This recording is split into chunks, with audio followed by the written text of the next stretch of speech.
Bendito sea el nombre del Señor que nos permite poder estar juntos una vez más compartiendo de su palabra y de lo que Él nos ha ido enseñando en su profundo amor para que podamos andar como entendidos en los tiempos en los que estamos viviendo. Le invitamos a orar para que podamos comenzar con la enseñanza. Amén. Señor, te bendecimos en este tiempo, Señor, tuyo. Amén. En que podemos no solamente compartir la palabra, Señor, sino Amén. adentrarnos, Señor, en tu vida, en tu revelación. Y a través de esto, Señor, entender el impacto que tienen, Señor, los tiempos de las vigilias en nuestras vidas, Señor. Entenderlo como una herramienta, Señor, para este tiempo, donde podemos, Señor, tomar, Señor, las armas del Espíritu y establecerlas en el tiempo espiritual que se vive, y en eso, Señor, aprender a conocer tu victoria, Señor. Oramos, Señor, para que tú nos establezcas en un tiempo, Señor, de comunión contigo y a la vez, Señor, podamos tener un entendimiento de esto. En el nombre de Jesús. Amén. Hemos estado estudiando acerca del velar, del vigilar, y no se trata de que uno no pueda orar en cualquier momento por sus necesidades, sino que en el mundo espiritual hay ciertos accesos que se abren en determinados horarios. El mundo espiritual es muy ordenado y no se mueven las mismas cosas durante la noche que durante el día. Eso usted lo puede visualizar, incluso en lo natural, viendo, como mencionábamos en las cápsulas anteriores, que la violencia, los homicidios, los actos de sangre generalmente ocurren en ciertos horarios de la noche y no tanto en el día. Y es porque así como hay cosas feas que se sueltan en determinados horarios de la noche, también hay cosas que son las verdaderas, los verdaderos diseños del Señor que se abren en ciertas ventanas donde Él libera su poder. Entonces es como decir, todos podemos orar en todo momento por nuestros hijos, amén. Pero hay un tiempo espiritual que también es un tiempo cronos. En ese tiempo cronos, que son desde las 6 a las 9 de la noche, es como si usted tuviera acceso directo, por decir.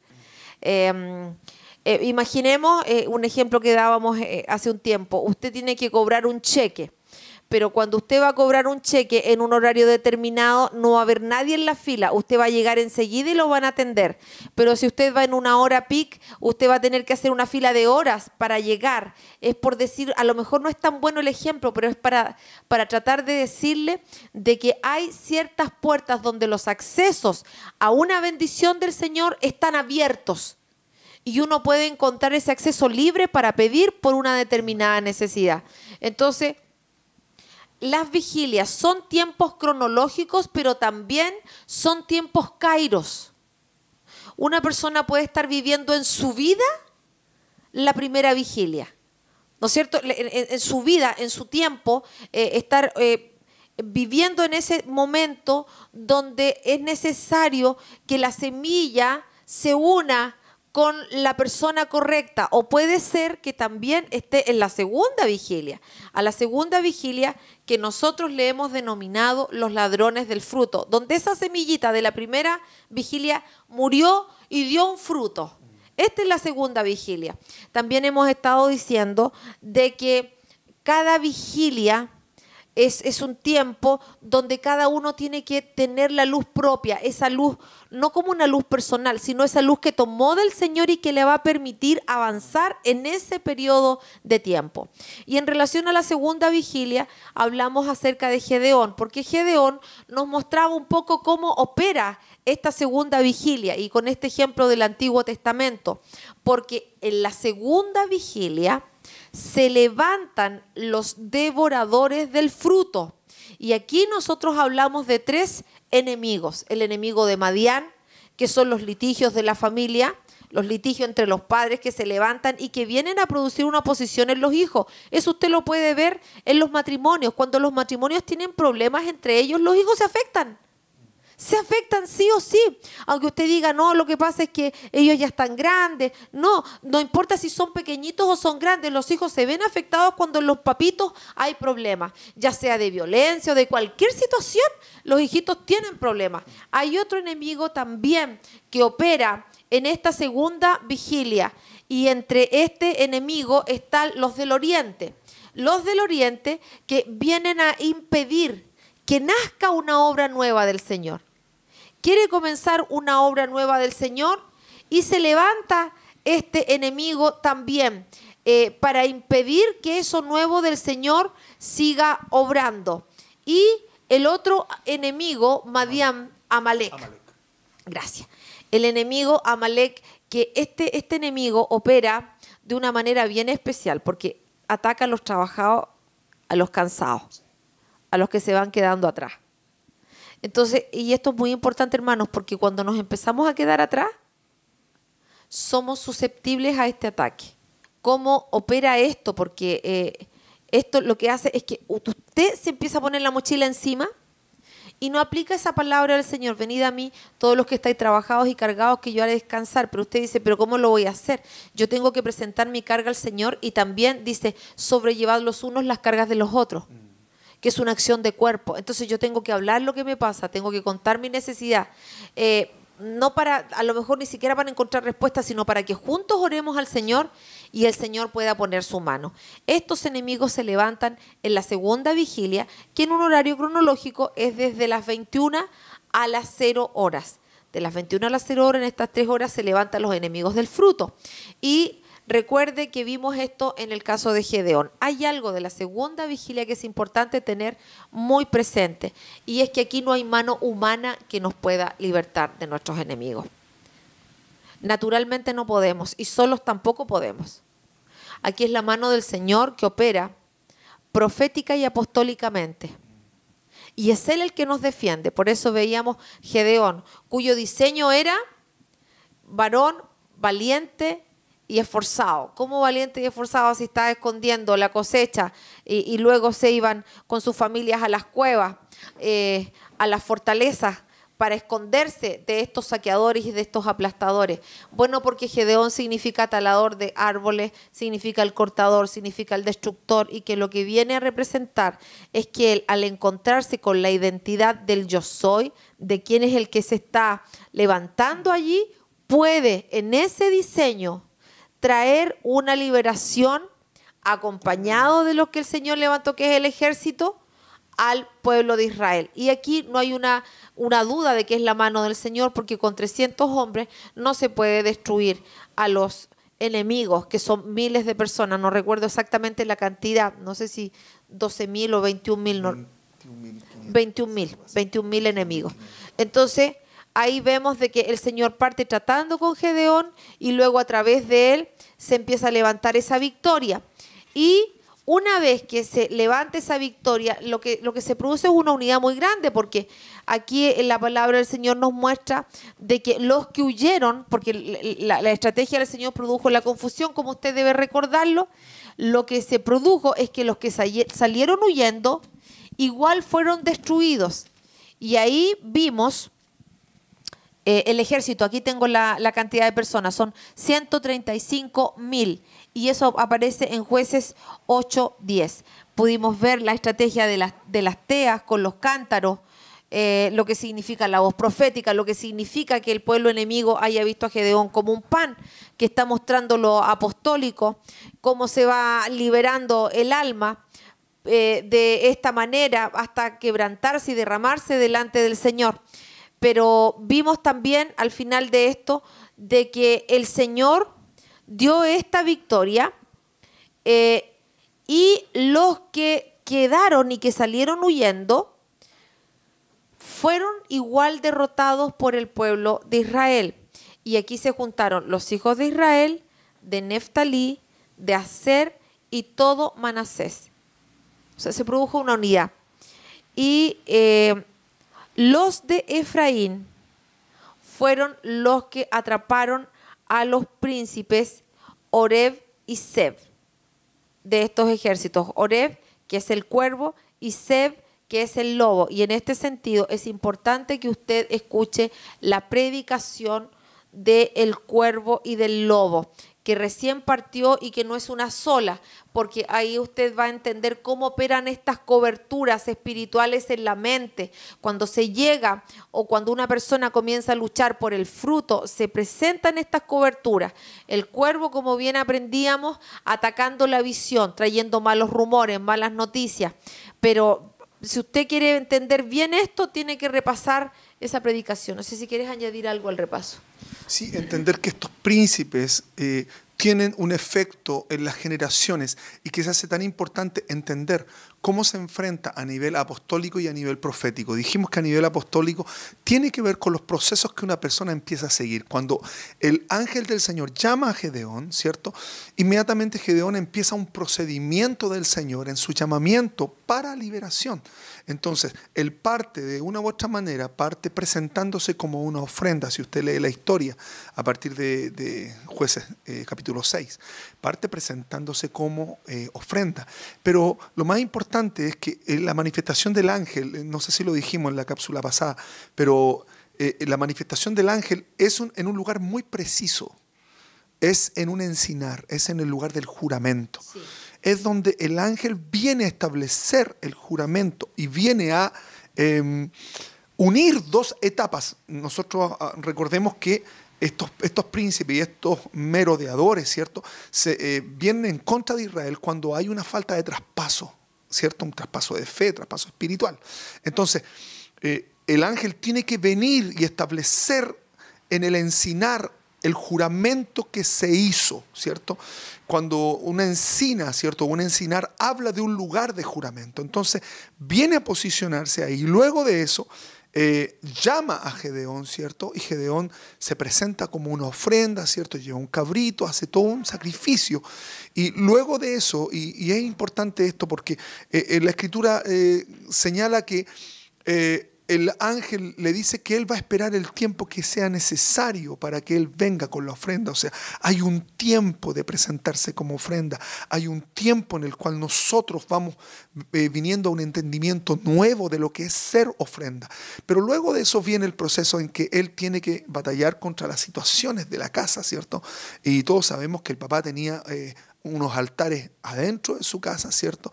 En esa lucha él empieza a cambiar ya el carácter, ya no es el Gedeón, ¿cierto? El chico, el muchacho, sino que ya la gente empieza a ponerle, digamos, a reconocerlo como una figura ya importante. Su nombre cambia a Jerobaal. ¿Por qué? Porque se dice que él iba a contender en contra de Baal, o sea, en contra de las situaciones, en contra de los ídolos que se levantaron dentro de la casa, para luego que el Señor, luego de ese proceso, ¿cierto?, donde él quebranta, digamos, el toro de su casa, viene a un proceso de asirse de un ejército.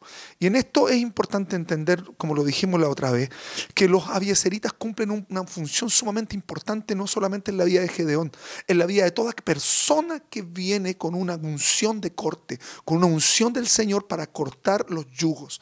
Y esto tiene que ver con abiezer, que significa los que te van a ayudar, son tus compadres, son tus amigos, son esos compañeros de batalla que tienen tu visión, que ven lo que tú ves, que tienen la gracia y el poder que el Señor entrega a tu vida, pero que tienen una especie de compañerismo espiritual porque juntos hacen un equipo. Entonces los primeros que vienen a él son los abiezeritas y luego él conforma un ejército, ¿cierto? Y sabemos las características de ese ejército. Y en eso nosotros vemos cuando él ya es manifestado, ¿cierto?, como un libertador. Pero lo que quiero decir aquí es, eso tiene que ver con cómo Gedeón se va conformando un pan de cebada. Un pan, entra en un proceso del Señor para ser conformado como ese pan, ¿cierto? Y como la pastora ya lo indicó, esa parte profética donde tiene que ver el fuego, ¿cierto?, las teas ardiendo, el cántaro y por otro lado también el chofar o la trompeta. Son los dos puntos que son muy importantes para poder entender la acción de Gedeón en esta vigilia, ¿cierto? Entonces el amor del Señor es tan grande que cuando no hay traspaso de fe, cuando los papás que conocían al Señor no traspasaron la fe a las generaciones, el Señor igual recuerda su pacto y levanta a alguien que pueda volver a tomar esa posta Amén. y que pueda conectar al pueblo con el Señor. Y esto nos lleva a otro episodio, porque mira lo que pasa cuando se pierde la fe. Cuando ese traspaso de fe se pierde, cuando no se conoce ni la obra del Señor, ni sus maravillas, ni lo todopoderoso que es, viene el enemigo y la familia se esconde en cuevas. En las cuevas. Y las cuevas no son lugares lindos. Si usted recuerda, en una cueva Lot se embriagó y fue literalmente violado por sus 2 hijas. Muéstrame tu rostro, sal de la cueva, dice el amado a la señora, a la novia. Entonces las cuevas no son lugares para vivir. David se escondió en cuevas también cuando estaba huyendo. El Señor quiere llevarnos a lugares espaciosos, no a esos lugares, y de alguna manera nosotros relacionamos también que esas cuevas son lugares del inconsciente que se levantan y que nos impiden alcanzar el propósito del Señor. Lugares en los que se han anidado recuerdos, conductas, costumbres de nuestros pasados o de la vivencia de nuestros padres que nos marcó y que hoy día nos impiden poder ser lo que el Señor quiere que seamos. Por eso decíamos, en algún momento nosotros tenemos que identificarnos con Gedeón. A lo mejor muchos de ustedes, al igual que nosotros, se identifican con él. Es una persona que no tiene esa seguridad de saber quién es, pero que cuando tiene un encuentro con el Señor, cambia su historia. Y nosotros le animamos a esto en la segunda vigilia, porque la segunda vigilia requiere de un encuentro con el Señor, requiere de un encuentro con la presencia profundo, porque allí está la estrategia de la victoria, porque eso fue lo que hablamos en la primera parte de esta vigilia. Es naturalmente ridículo enfrentar a un ejército de 13.000 personas con un cántaro vacío, con una antorcha ardiendo y un chofar. 300 hombres contra 13.000 es absurdo. Por eso es que esta vigilia requiere de una búsqueda del Señor y de clamar por la presencia del Señor en nuestras vidas. Y ese es un tiempo que nosotros tenemos que hacer nuestro hoy. No se conforme con una oración simple, no se conforme con una búsqueda rutinaria, no se conforme con una forma de buscar al Señor. Llame la atención del Señor.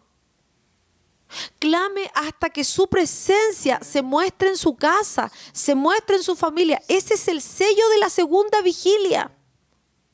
No haga una oración mental, no haga una oración acostumbrada, con una repetición acostumbrada, con el orden que usted está acostumbrado a pedir. Sí, Señor. Vaya y quiebre el cántaro, propóngase quebrar el cántaro, propóngase clamar al Señor hasta que vea una respuesta. Hasta que vea que el Señor se manifiesta, porque no hay otra forma de vencer los enemigos de la segunda vigilia. Usted no los puede vencer. Solo el poder de Dios puede venir y vencerlos.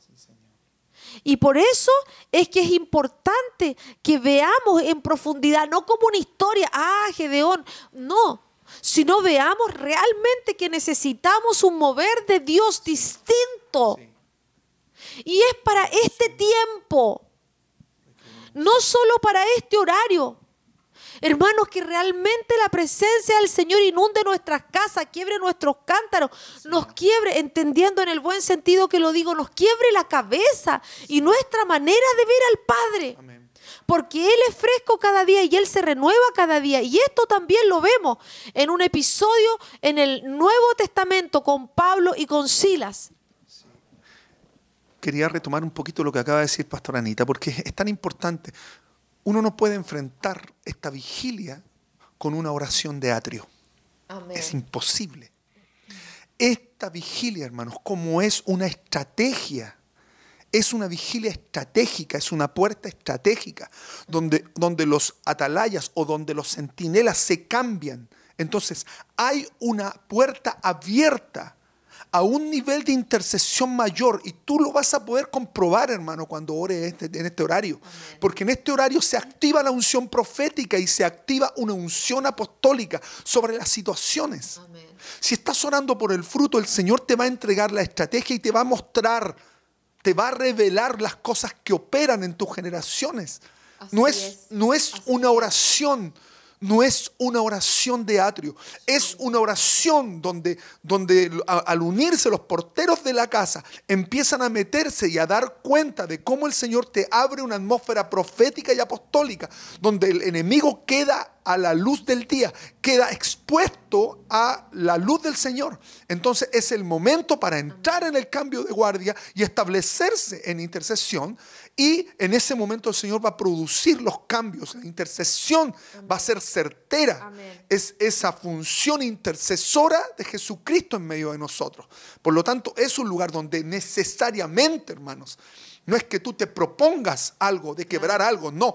El Espíritu es una oración del Espíritu, por lo tanto el cántaro se va a quebrar. Amén. Viene una unción mayor, viene un nivel de revelación de las cosas que están pasando. Ahora, lo lindo de este tiempo de vigilia, como decía recién Pastora Anita, es que une dos eventos que se ejecutan en el mismo horario. En el mismo horario. Ya hablamos de Gedeón. Este tiempo que vamos a describir ahora tiene que ver con el libro de Hechos, ¿cierto? En el capítulo 16. Y nos conecta directamente con esta vigilia, ¿cierto? ¿En qué sentido nos conecta? Vamos a dar algunos aspectos en los cuales estas dos vigilias se conectan. Recién Pastora Anita estaba hablando de que los israelitas en el tiempo de Gedeón se escondían en cavernas, ¿cierto? Producto de los merodeadores, ¿cierto? Se escondían en cavernas. Acá en esta vigilia, en el Nuevo Testamento, en Hechos capítulo 16, tenemos a un Pablo y a un Silas metidos en el calabozo de más adentro, una caverna interna. Segundo, nosotros dijimos que en la vigilia donde describimos la acción de Gedeón, operan, ¿cierto?, dos aristas, la arista profética y la arista apostólica. Nosotros vemos claramente acá en el calabozo de más adentro, metidos, literalmente metidos, al apóstol Pablo con una unción apostólica, ¿cierto? Pero también tenemos a Silas, que era un profeta. Silas era un profeta. Y este profeta es muy interesante entender la labor, porque esto nos va a llevar a la tercera característica que tiene este tiempo. Nosotros dijimos que en la vigilia donde aparece Gedeón, ¿cierto? La lucha es contra los príncipes madianitas. Y estos príncipes, ¿cierto? Dijimos que uno era Oreb y Zeb, que representan respectivamente el cuervo y el lobo, ¿cierto? Pero acá tenemos una unción profética en el Nuevo Testamento y apostólica en la figura, la unción profética en la figura de Silas, que significa primero Saúl, ¿cierto? Pero también significa el lobo. Por lo tanto, tenemos una unción de gobierno en la figura de Silas y una unción apostólica. Me gustaría revisar esa parte donde nosotros describimos al lobo, ¿cierto? Porque me parece que es un lobo joven, lo que quiere decir. Es un lobo joven, lo que habla de la fuerza que había o del nivel de poder que había en Silas. Para adentrarnos en esta parte de la vigilia, les invito a que leamos Hechos 16:24.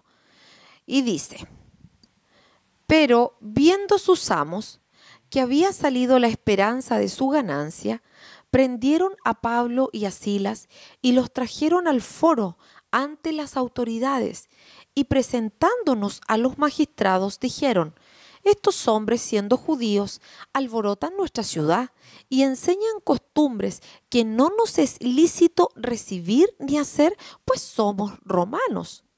Y se agolpó el pueblo contra ellos, y los magistrados, rasgándole las ropas, ordenaron azotarles con varas. Después de haberles azotado mucho, los echaron en la cárcel, mandando al carcelero que los guardase con seguridad, el cual, recibido este mandato, los metió en el calabozo de más adentro y les aseguró los pies en el cepo. Pero a medianoche, orando Pablo y Silas, cantaban himnos a Dios y los presos los oían. Entonces sobrevino de repente un gran terremoto, de tal manera que los cimientos de la cárcel se sacudían y al instante se abrieron todas las puertas y las cadenas de todos se soltaron. Y aquí en este caso, así como hablaba el pastor Fernando, es una guerra, y en la segunda vigilia uno tiene que entender cuál es el enemigo. Ahí es donde está la parte que él decía, tienes que orar y preguntarle al Señor cuál es el enemigo. Porque vemos que en el caso de Gedeón tenemos Madián, los amalecitas y los del oriente. Pero en este caso, en el caso de Pablo y de Silas, es una guerra que se empieza a desatar contra la hechicería que opera en una joven que tenía un espíritu de adivinación. Y tal como dice este pasaje, le daba gran ganancia a sus amos. Y no era que ella estuviera hablando una mentira.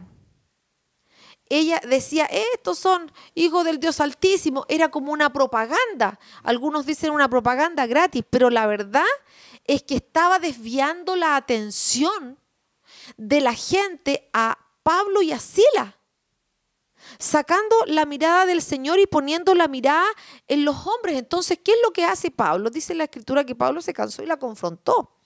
Y cuando la confronta y se liberta esta mujer, se produjo un tremendo alboroto y la gente del pueblo se turbó y se agolparon contra Pablo y contra Silas, porque ese espíritu, el ocultismo, estaba operando en toda la ciudad. Y operaba en toda la ciudad, pero tenía, por decir, un embajador. Y ese embajador era esta niña que le daba ganancia a los amos adivinando. Entonces ella estaba sumida bajo los poderes del ocultismo, y lo que pasó fue que Pablo no liberó precisamente a la niña como una persona, sino que a través de ella, esa palabra apostólica que soltó Pablo y la palabra profética soltada a través de Silas, lo que vinieron fue a traer libertad a una ciudad.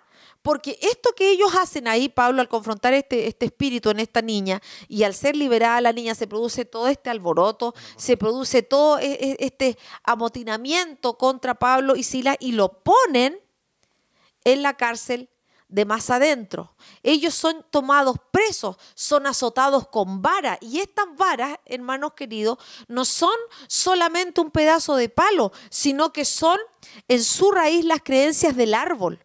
¿Qué es lo que está diciendo acá? Lo que está diciendo que las creencias del árbol generacional de esta ciudad se levantó contra Pablo y contra Silas, se levantó contra el evangelio de libertad del Señor, porque querían mantener a la ciudad bajo este poder del ocultismo. Y luego de que los azotan con eso, es decir, con las creencias generacionales de la gente, por eso se levantaron contra ellos, lo ponen en el calabozo de más adentro. Y esto no es más que la representación de un lugar espiritual. Sí, esto es muy importante, hermano, entenderlo, porque cuando la Escritura constata acá y dice que esta niña, ¿cierto?, con sus adivinaciones, y recordemos algo, la Escritura dice que como pecado de adivinación es la rebelión.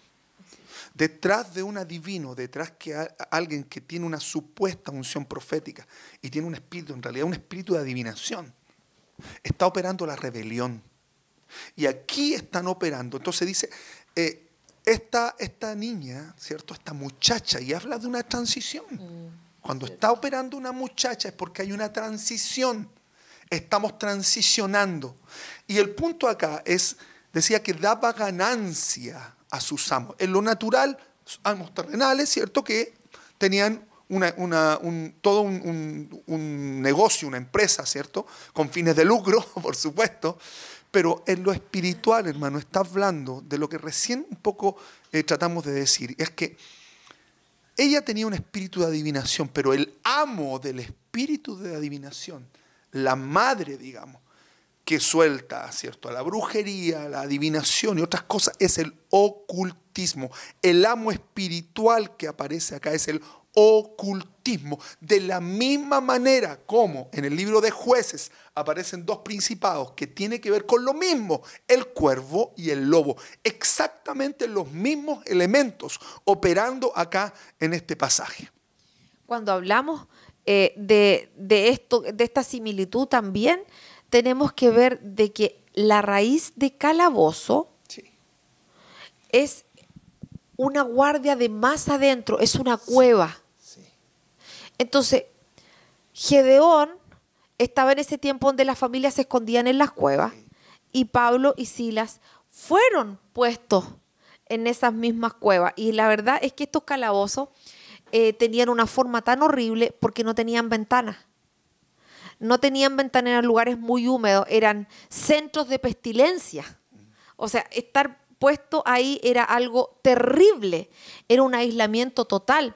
Y adentro significa esóteros. Esóteros, sí. Quería, para unir un poquito esto, vamos a hablar un poco, hermanos, hay un entendimiento que nos va a llevar un poco a cómo Jesús empezaba a tratar ciertas cosas. Por ejemplo, ¿se acuerda cuando Jesús dice, bienaventurados los que recibieren vituperios por causa de mi nombre, porque el galardón es de ellos? Y es exactamente lo que pasa en este pasaje. La pastora nos estaba hablando de que a la luz de todo este alboroto, ¿cierto?, que detrás de todo este alboroto, ya sabemos quién es la alborotadora. La alborotadora espiritualmente es la mujer que se sienta sobre mucha agua, sobre las multitudes. La reina del cielo, ¿cierto?, la que Apocalipsis dice, esa mujer que es Babilonia, que es la ramera, ¿cierto? De una u otra manera, lo que pasa acá es que en el momento ellos son enjuiciados y son castigados con varas. Yo le pregunto a usted, ¿ese castigo era justo o era injusto? Opera la injusticia, ¿verdad? Y al operar la injusticia, el Señor les promete que el galardón es de ellos. Al momento de ellos recibir el castigo injustamente, ¿y de qué manera los castigan? Con varas. O sea, otra vez, las tinieblas viniendo haciendo juicios sobre los siervos del Señor, ¿cierto? Con varas, examinando de la misma manera como lo vimos con Jesús, examinando. ¿Se acuerdan el huerto? Cuando a él lo castigan, vienen contra él con palos, ¿se acuerda? Esta parte es exactamente lo mismo. Ellos vienen con varas. Y en este examen, ¿cierto?, se cumple la escritura cuando dice, porque el galardón es vuestro. En ese momento ellos son tomados presos y al examinar, ¿y por qué es tan importante entender el castigo con varas? Porque este examen tiene que ver con el árbol, como recién decía Pastora Anita. Entonces, los meten en un calabozo que tiene dos connotaciones, que es calabozo, que es fulaqué. Ese fulaqué corresponde a una guardia, con la idea de aislarte. Es un sistema. Esta guardia, este calabozo de más adentro, ¿cierto? De la misma manera como en el Antiguo Testamento, Gedeón en las cavernas. Un sistema que te hace moverte con cierta naturalidad. Te acomoda un sistema, pero un sistema que acá opera con una forma y con todo un fundamento de ocultismo. Mire qué interesante. Calabozo significa fulaqué, como lo dijimos recién, ¿cierto? Que es una guardia con la idea de aislarte. ¿Y cuántas veces vemos a personas que no tienen la capacidad de sociabilizar o de tener comunión? Totalmente aislados. Pero esta palabra que recién mencionaba Pastora Anita, adentro, la palabra ocupa una raíz griega que se llama esóteros, que viene de interior. Esto es muy importante. Significa más adentro de una cárcel, y está hablando de algo que está oculto. Esóteros es algo que está oculto a los sentidos y a la ciencia. Y solo es perceptible por personas iniciadas.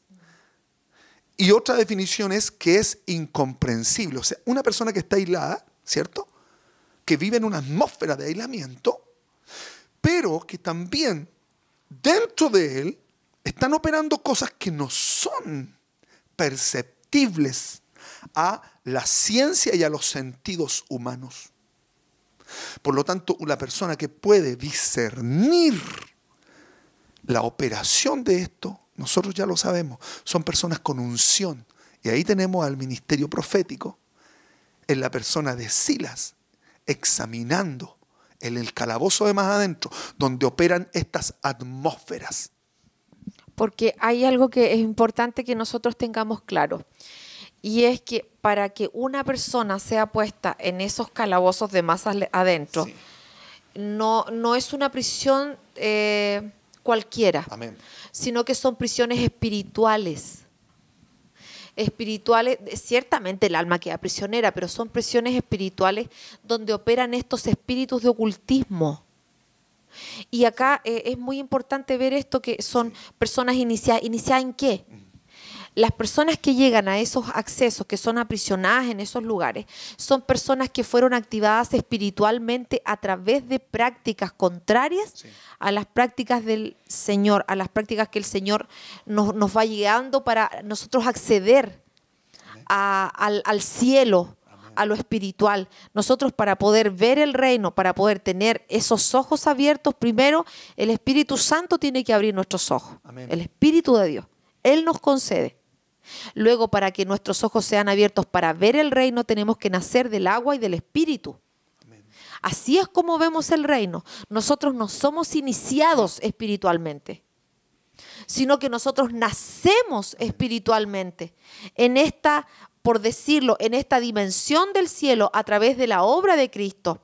Por eso es que el pastor Fernando dice: Pablo y Silas fueron puestos ilegalmente allí. Claro, porque ellos no fueron iniciados. Ellos, por causa de Cristo, del Evangelio, por causa de operar trayendo libertad a una ciudad, entonces se levantaron las tinieblas como una represalia contra ellos. Y ellos llegaron a ese calabozo de más adentro, porque ese es un lugar espiritual que viene a oprimir a la persona. Y cuando una persona está ahí, puede escuchar voces, puede sentir la opresión, puede verse sin salida, puede verlo todo oscuro. Esas personas que dicen: no veo absolutamente nada, no escucho nada, siento frío, siento desolación en mi vida, me siento aislado. Aunque esté rodeado de gente, me siento aislado. Pero son luchas netamente mentales, porque son cuevas. Sí. Entonces, hablamos al principio, dijimos de que las cuevas representaban esas áreas de la mente. Sí. Entonces, son cuevas que vienen a ser un receptáculo de espíritus. Amén. De las tinieblas, que empiezan a hablar y que obviamente puede ser que a esa persona le hagan exámenes y no le encuentren nada. O que digan que está loco, o le den calmante, o le den algo para apaciguar el problema mental que tiene. A diferencia de alguien que tenga un problema en la cabeza porque tiene un tumor, porque tiene un derrame, por cualquier cosa que es natural, digamos. Pero en este caso no, porque son problemas netamente espirituales a los cuales de alguna forma ese árbol, esa vara generacional le abrió la puerta. Porque nosotros a veces creemos que es inocente que nuestros hijos miren cualquier cosa. No, no es inocente. O que nuestros hijos jueguen a cualquier cosa. Si lo que hemos hablado tantas veces, los niños aprenden jugando. Aprenden jugando, entonces no da lo mismo el juego que ellos tengan. Hay que ver qué asidero hay que puede afectar espiritualmente la mente, nuestra mente y la mente de nuestros hijos, porque nada es inocente, ni la música, ni las películas, ni los juegos, ni los libros que leemos. Ni eso de que se da tanto, ¿no? Yo quiero que el profeta me diga qué necesito. ¿Qué me ven? ¿Qué me persiguen? Me perciben como veíamos hoy.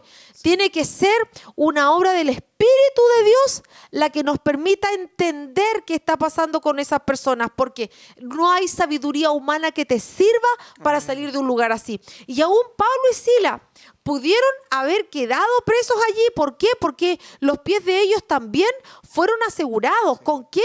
Con madera, con cosas del árbol. Entonces, una persona por sí sola no puede salir de esa atmósfera.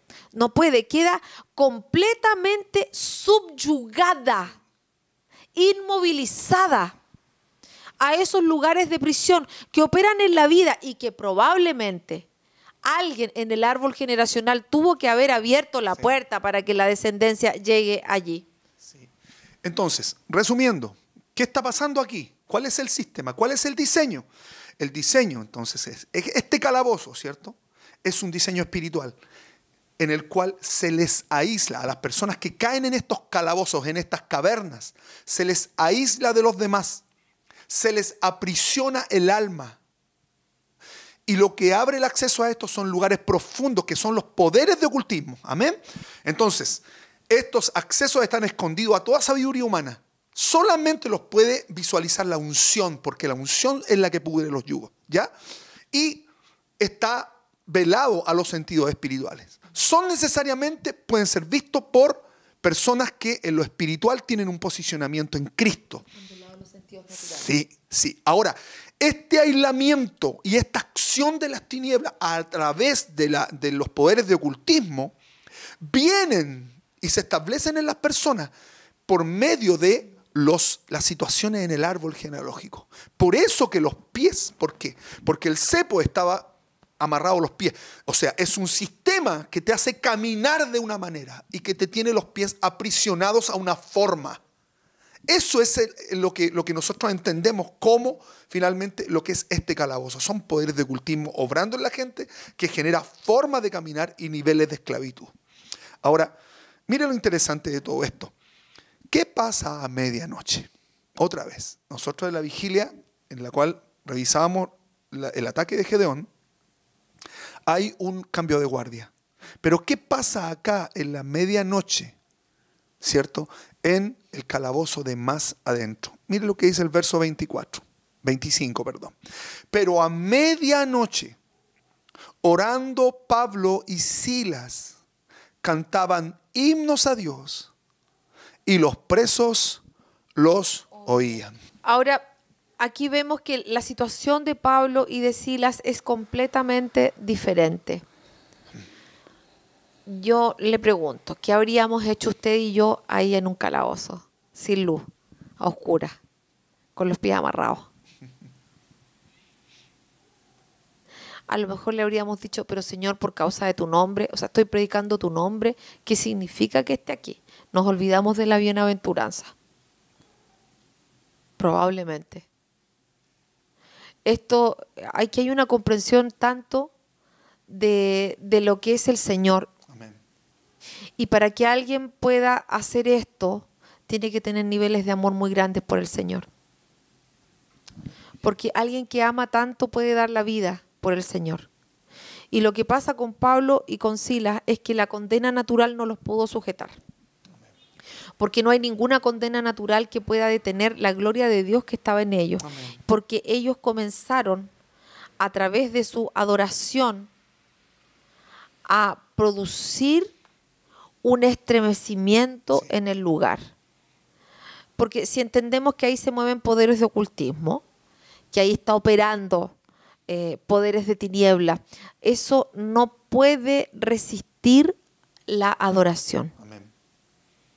No pueden resistir la adoración. Y como en ellos no había una acción real que tuviera una legalidad para ponerlos allí, sino que fue una acción de las tinieblas en su contra. Amén.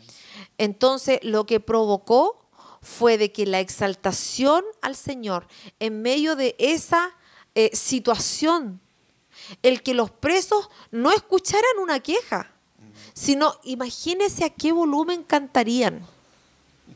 Imagínense cómo adorarían al Señor, cómo orarían al Señor exaltándolo, que los demás presos los oían.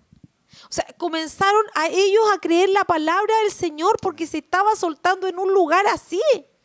¿Y qué fue lo que produjo? Fue que el cepo se abrió solo. ¿Pero por qué? Porque el alma de ellos no estaba presa. Amén. Lo único que estaba preso ahí era el cuerpo físico, porque el corazón tenía alabanza, tenía adoración al Señor, porque ellos entendían que era un privilegio por causa de la palabra estar allí. O sea, es un privilegio y eso tenemos que tener una revelación del Señor. Es un privilegio cuando en tu casa te molestan, hablan mal de ti porque tú amas al Señor. Es un privilegio Es un privilegio de que por causa de Cristo te digan fome, leso o lo que sea. Si es por causa de Cristo y no por otra causa, no es por acciones tuyas, porque esto habla de que hay un motivo superior. Eso produjo de que ese fundamento de ocultismo de la ciudad se quebrara. ¿Y cómo se quebró? Porque se produjo un terremoto que empezó a sacudir los cimientos de la cárcel y las puertas se abrieron. Las cadenas se cayeron. Imagínate que aquí en la penitenciaría de Santiago es puesto algún hombre de Dios lleno del poder y de la gracia del Señor y se pone a adorar. Pero adorar con tanta intensidad, exaltando al Señor, dándole gracias porque está preso, primera locura. Y que se produzca un terremoto y que se abran todas las puertas de la cárcel. Porque mira, se abre la puerta de la cárcel y los presos no salen arrancando, porque escuchan el poder de la palabra de Dios. O que tantas veces en tu casa y en mi casa, cuando se han producido fiestas a los lados, que a ti te oprimen, que te molestan, empiezas a decir gracias Señor porque estoy en esta casa y exaltas al Señor y las otras voces se callan y la música de los vecinos se callan. ¿Te ha pasado una experiencia así? ¿Has vivido una experiencia así? Cuando afuera de tu calle la gente se pone a pelear y tú en vez de decir Señor sujeta esto, te pones a alabar al Señor y el poder del Señor es tan fuerte que la gente deja de pelear y dobla la rodilla. ¿Lo has vivido? ¿No te gustaría vivirlo? ¿No te gustaría vivir ese poder del Señor? Que en medio de las protestas que se están desatando hoy día, tú dobles rodillas, levantes las manos al Señor, glorifiques su nombre y ocurra algo así. ¿Por qué solamente puede pasar en hechos? ¿Por qué no puede pasar hoy día en tu casa? ¿Por qué si hoy día en tu casa no están las peleas, no están las discusiones entre tu papá, tu mamá o tú mismo que te pones a discutir? No te encierras en tu pieza, te pones a adorar, a alabar al Señor y a soltar palabras y a dejar que Él derribe ese enemigo en tu casa, que mueva, se produzca un terremoto en tu familia. ¿Por qué te conformas a las situaciones? ¿Por qué te conformas a la opresión? ¿Por qué te conformas a la violencia? ¿Por qué no levantas un cántico de adoración al Señor? En medio de esa situación, no una queja, no un llanto.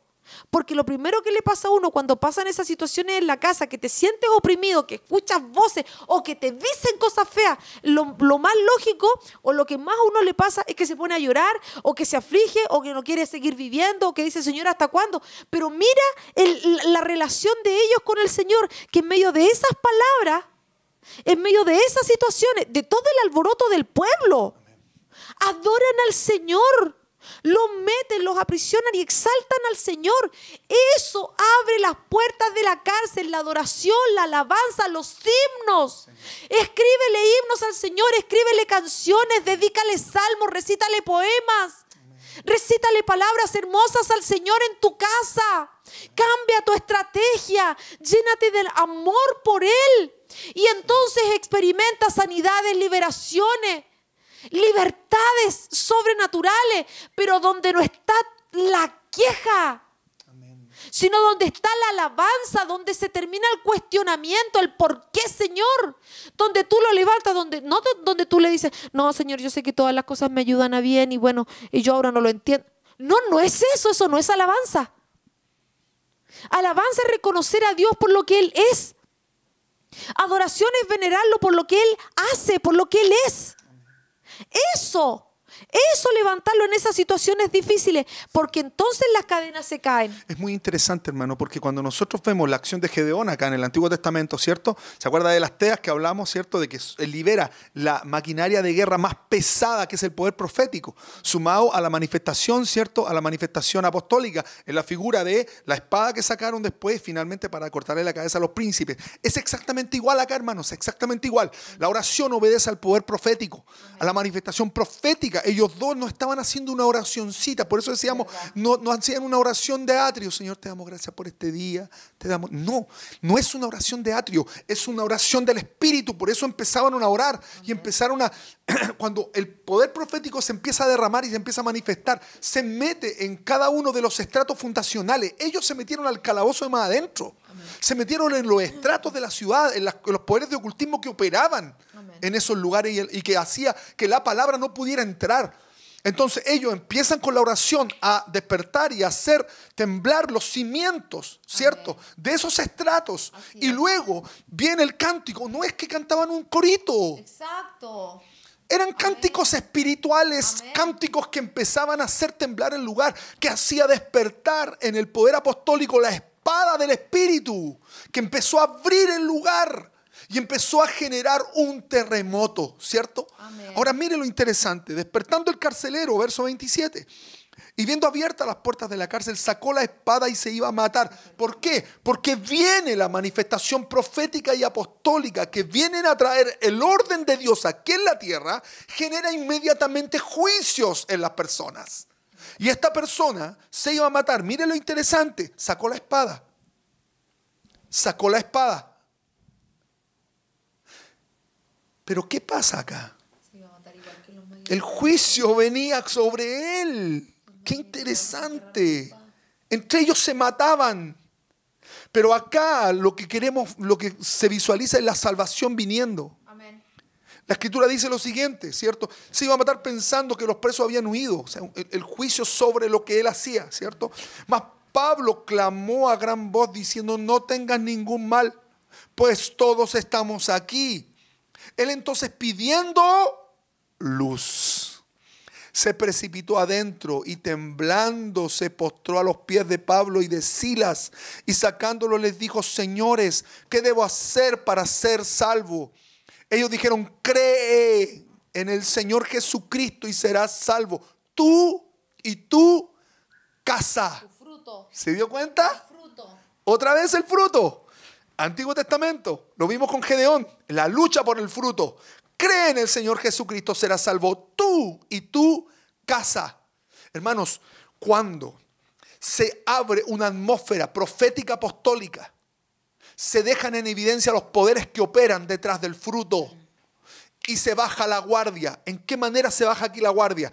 Nuestros preciosos apóstoles tenían muy bien en claro lo que era padecer por causa de Cristo. Hermanos, muchas veces nosotros sufrimos vituperios por causa del Señor.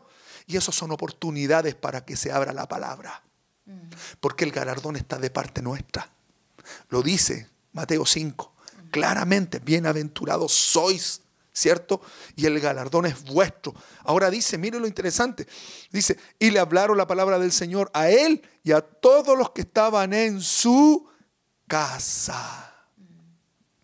Entonces, nosotros podemos visualizar que el reino se abre. Que la atmósfera de la cosecha, de que la lucha por el fruto, podemos tener un galardón en esta vigilia. Podemos ser sorprendidos por el poder de Dios cuando nosotros intercedemos, cuando nosotros establecemos la palabra en este tiempo de vigilia. Entonces, nosotros no sabemos de memoria el verso, cree en el Señor Jesucristo y serás salvo tú y tu casa, pero se nos olvida toda la antesala de ese contexto. La antesala de ese contexto es una antesala de adoración y de exaltación. Entonces las personas preguntan qué tengo que hacer para ser salvo. Y esta segunda vigilia nos lleva a eso. Cuando fue de día, dice después Hechos 35, 16, 35, cuando fue de día, los magistrados enviaron alguaciles a decir, suelta a aquellos hombres. Amén. ¿Pasa todo esto en la noche? Imagínate el revuelo, un terremoto, el carcelero entregado al Señor, su familia. Sí, los otros estaban en la cárcel más adentro, donde no había luz. Tuvieron que meterse con luz. Necesitaba luz. Si no se veía. Queda todo ese escándalo, porque cuando el Espíritu de Dios se manifiesta, no lo hace a nuestra manera. A nosotros nos gusta que sea ordenadito y nos encanta ese verso, todo sea hecho decentemente y con orden. Y como que para nosotros orden es un concepto donde estén todos peinados. Pero no es así. Es el orden espiritual de que voces van primero y que voces van después. Amén. De cómo se va soltando la palabra de Cristo. Pero aquí, después de todo ese despeinar de lo que pasó, los magistrados envían alguaciles a decir, suelta a aquellos hombres. Y el carcelero hizo saber estas palabras a Pablo. Los magistrados han mandado a decir que se os suelte. Así que ahora salid y marchaos en paz. Pablo les dijo, este Pablo es especial, porque él también era romano, ¿no? Después de azotarnos públicamente, sin sentencia judicial, siendo ciudadanos romanos, nos echaron en la cárcel. ¿Y ahora nos echan encubiertamente? No. Por cierto, si no vengan ellos mismos a sacarnos.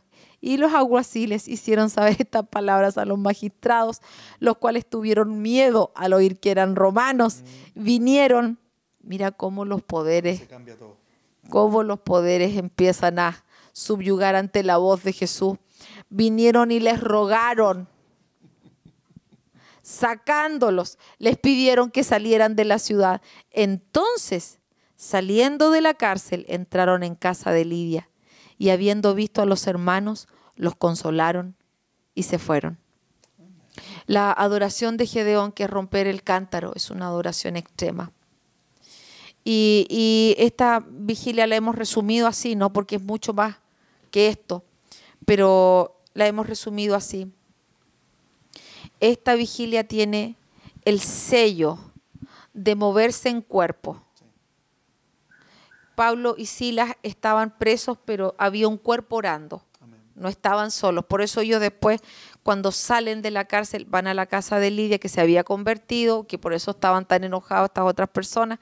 Estuvieron con los hermanos, los consolaron, luego partieron. Gedeón tuvo que reunir a esos 300, que esos eran 21 al principio, luego quedaron en 300.